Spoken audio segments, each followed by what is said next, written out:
Assalamualaikum warahmatullahi wabarakatuh kepada semua murid-murid tahun 2 usaha. Jadi cikgu harap kamu berada dalam keadaan sihat. Okey, apa khabar hari ini? Sihat harapnya semua. Okey. Dan cikgu harap juga kamu semua sedang berada di rumah untuk mengikuti PDPR kita pada hari ini. Dan sebelum kita memulakan PDPR kita hari ini, cikgu ingin mengucapkan terima kasih kepada semua yang telah pun mengikuti PDPR kita pada minggu lepas. Okey, minggu lepas kita belajar tentang mengelas. Alhamdulillah ramai yang telah pun menjawab soalan dengan cikgu dengan betul lah. Okey. Jadi sebagaimana yang telah dijanjikan, okey, pada minggu ini cikgu akan berikan hadiah kepada salah seorang daripada kamu yang telah pun mengikuti PDPR kita pada minggu lepas. Okey, alhamdulillah. Pada minggu lepas ramai 29 orang, okey, daripada 31 orang kelas kamu telah pun mengikuti PDPR kita. Tinggal lagi seorang lagi. Okey, harap-harap minggu ni semua dapat mengikutinya. Okey, jadi ini adalah 1 hingga 29 telah pun cikgu beri nombor, dan hari ini kita tengok siapa yang akan menerima hadiah daripada cikgu. Okey, kita tengok di sini. Okey. Okey. Betul ke orang nombor 26? Okey, jadi kita tengok. Okey. Oh, bukan, nombor 9. Okey. Orang yang berada di nombor 9. Jadi kita tengok siapa yang berada di nombor 9. Nombor 9, okey, Nur Ariana Damia binti Abdul Adha. Okey, nombor 9 Nur Ariana Damia binti Abdul Adha. Tahniah. Okey, ini hadiah daripada cikgu, sekotak alat tulis. Okey, jadi cikgu kamu bolehlah ambil. Okey, bukan Ariana, tapi ibu atau bapa dia bolehlah ambil. Okey, hadiah ni di pondok pengawal sekolah kita. Okey, tahniah kepada yang lain. Okey, sila ikuti PDPR dan akan terbukalah peluang untuk kamu pula menerima hadiah pada minggu ini. Untuk minggu ini. Okey, jadi kita mulakan kita punya PDPR kita pada hari ini dengan berkomunikasi. Salah satu lagi kemahiran proses sains yang kita nak belajar ini adalah berkomunikasi. Apa itu berkomunikasi? Okey. Komunikasi ialah bagaimana kita menyampaikan maklumat kepada orang lain ataupun kita memberitahu kepada orang lain tentang sesuatu perkara. Dan komunikasi ini telah pun berlaku dari zaman dahulu lagi. Okay, daripada zaman dulu, sebelum kita ada, zaman purba dulu, orang dah berkomunikasi. Dia memberitahu orang lain tentang sesuatu perkara, tapi caranya berbeza-beza. Okay, kalau tengok gambar yang pertama ni, okay, ini berkomunikasi zaman dahulu. Mereka melukis sesuatu di batu-batu. Kalau dulu mereka tinggal dalam gua, okay, mereka lukislah apa benda yang sedang berlaku, memberitahu kepada orang lain. Okay, dia tidak bercakap. Okay, berkomunikasi ni biasa kita tahu kita bercakap, bersoal jawab, tapi sebenarnya tidak hanya tertumpu pada bercakap. Okay, jadi orang zaman dulu dia melukis di dinding-dinding batu, di dinding-dinding gua untuk memberitahu orang lain tentang sesuatu perkara. Okay, kemudian apabila manusia dah boleh buat bangunan, okay, zaman Mesir purba dulu, zaman-zaman Firaun dulu, ada piramid, dia melukis ataupun mengukir di dinding-dinding piramid ataupun dinding-dinding bangunan. Okey, dia tak gunakan tulisan, dia gunakan gambar untuk menceritakan. Okey. Okey, kita tengok pula yang seterusnya. Ini bila manusia dah boleh menulis, tapi tulisan dia kita tak faham kan? Okey, ini pun salah satu cara mereka berkomunikasi, menyampaikan sesuatu kepada orang. Sebelum ada kertas, dia buat atas batu. Okey, atas batu, atas kayu. Ni cara berkomunikasi zaman dulu. Dan ada juga yang berkomunikasi dengan menggunakan objek tertentu. Okey, contoh dalam gambar ni dia gunakan asap. Asap ni untuk memberitahu sesuatu perkara seperti kecemasan dan sebagainya. Okey, jadi dia buat asap, orang tempat jauh boleh nampaklah asap tu. Okey, mungkin satu tempat tu ada asap, mungkin ada sesuatu berlaku di situ. Itu cara orang zaman dahulu berkomunikasi. Okey, dengan pelbagai cara, melukis, menulis, membuat asap. Okey. Okey, zaman sekarang, zaman moden macam mana? Lagilah banyak cara kita berkomunikasi. Sekarang ni tengah musim negara kita dilanda COVID, macam-macam cara orang berkomunikasi untuk memberitahu, okey, sesuatu. Okey, contoh melalui gambar rajah. Gambar ni selalulah kita jumpa gambar rajah. Gambar rajah yang berlabel macam ni. Ada gambar, lepas tu ada tulisan-tulisan dia. Nampak tak? Okey. Banyaklah nanti lepas ni kita belajar. Dalam sains, kita akan gunakan banyak gambar rajah. Okey, ini salah satu contoh gambar rajah. Okey. Kemudian macam mana lagi? Ini pun guna rajah juga. Dan ada rajah dia tidak kosong gitu je. Dia ada tulisan, ada nombor untuk memberitahu kita sesuatu. Contohnya ini angka-angka pesakit COVID dalam pada 1 hari bulan 4 2020 hingga pukul 12 tengah hari. Ini jumlah dia. Ini yang tahun lepas punya lah ni. Okey. Sekarang pun kita boleh nampak lah dekat berita setiap hari ditunjukkan. Itu salah satu dia berkomunikasi lah. Dia tak baca satu-satu. Dia tunjuk gambar saja, tapi kita boleh nampak keseluruhannya. Bercakap tu kurang. Dia banyak guna gambar. Okey. Ada yang gunakan macam ni. Okey. Bawah tu dalam bentuk graf kita panggil. Yang atas tu dalam bentuk seperti jadual. Semua ni kita tak baca satu-satu. Kita tengok gambar, kita tahu tu naik, turun. Waktu bila naik, waktu bila turun. Yang sebelah dia ni pun sama. Okey. Yang ni.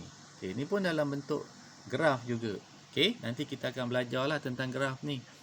Nampak tu mula-mula sikit, kemudian dia jadi banyak. Jadi orang tak cakap satu-satu, dia tunjuk gambar je, kita boleh faham. Dan banyaklah caralah lagi kita berkomunikasi. Dan dalam sains nanti kita akan banyak gunakan rajah-rajah macam ni. Okey, graf, jadual dan sebagainya sebagai cara kita berkomunikasi. Okey, jadi untuk kamu hari ini, okey, cara berkomunikasi macam cikgu cakap tadi banyak. Cuma hari ini cikgu nak kamu buat satu saja. Okey, apa dia? Ni contoh cikgu bagi. Okey, ni dia. Okey, cikgu lukiskan rajah seekor ikan. Tapi taklah cikgu lukis saja. Okey, lepas lukis cikgu labelkan dia. Labelkan tu maksudnya cikgu namakan beberapa bahagian pada ikan. Cikgu suka ikan. Cikgu tak beli ikan. Cikgu suka makan ikan. Okey. Jadi dalam rajah ni dia memberitahu pada seekor ikan itu apa bahagian-bahagian dia. Okey. Ini yang cikgu buatlah. Okey. Jadi untuk kamu pun cikgu hari ini nak kamu buat benda yang macam cikgu buat juga. Tapi tak semestinya ikan. Kalau kamu suka pokok bunga, kamu boleh lukis pokok bunga dan labelkan dia. Ini salah satu cara kita berkomunikasi yang asas. Kita memberitahu orang tentang bahagian-bahagian pada sesuatu objek yang kita sukalah. Okey. Lepas ni banyak lagi lah benda-benda yang akan kita labelkan. Jadi untuk hari ini, tugasan kamu ialah berkomunikasi secara melukis gambar rajah dan melabelkan dia. Okey. Kalau kamu minat kucing, kamu boleh lukis kucing dan labelkan bahagian-bahagian pada kucing tu. Matanya mana, hidungnya mana, ekornya bahagian mana. Okey. Kalau kamu suka pokok bunga, okey, boleh lukis pokok bunga. Tak payah susah-susah. Kalau daun tu buatlah 4-5 helai daun cukup. Okey. Jadi ada batang dia, ada dahan dia. Kamu boleh rujuk di mana-mana. Kalau kamu minat kereta, okey, boleh lukis kereta juga.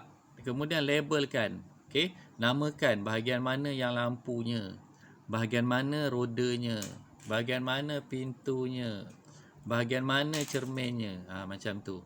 Boleh? Okey. Dan jangan lupa tulis nama. Ambillah kertas mana-mana. Lepas kamu lukis, kamu ambil gambar macam ni. Okey. Simpan dalam handphone. Kemudian cikgu nak kamu hantar pada cikgu.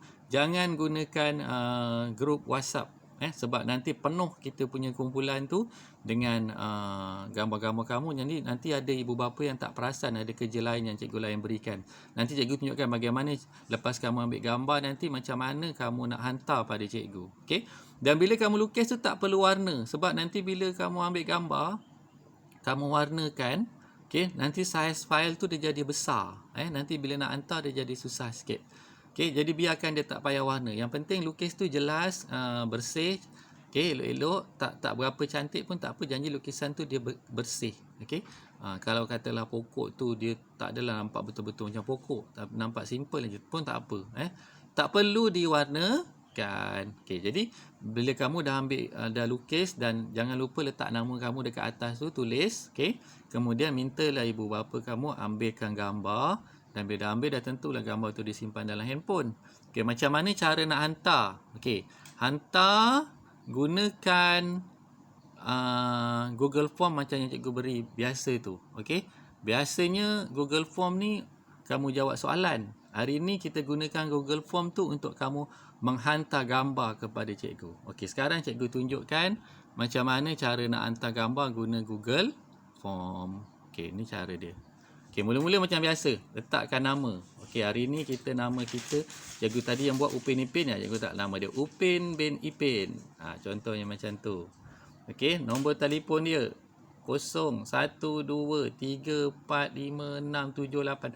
Tak payah letak tanda dash tu, sempang tu tak payah. Okey, kemudian letak bagi setakat mana kamu faham. Kemudian tekan tambah fail. Okey, lepas tu pilih fail pada peranti. Kemudian klik kat tempat fail tu, kita pilih gambar mana yang kita nak hantar. Okey. Kemudian kita tekan muat naik. Okey.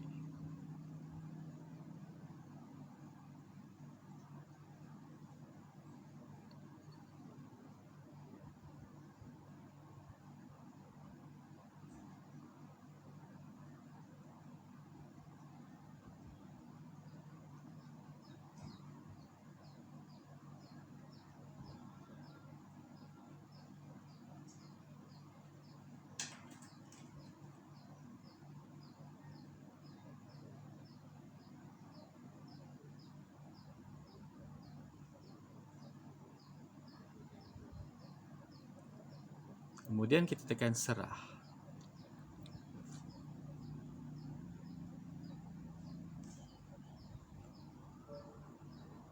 Okey. Tu dia. Jadi bila kamu hantar, cikgu boleh nampak siapa yang dah hantar macam ni. Cikgu akan check. Okey. Ini cikgu lah yang buat ni nanti. Okey. Cikgu check. Okey.